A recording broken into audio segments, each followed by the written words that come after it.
about I like coming here too, as being in athletics all my life, is it's so hard to stay in shape and so easy to get out of shape.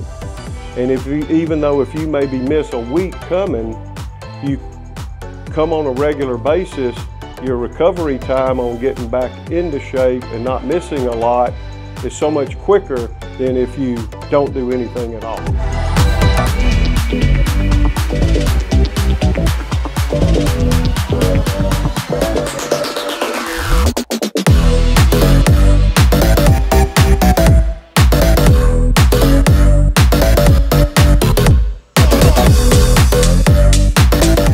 Another thing that I love, and like we said, 25 to 30 minutes is great. Then you can go finish the rest of your day, but you've given yourself such a great workout that you feel so good.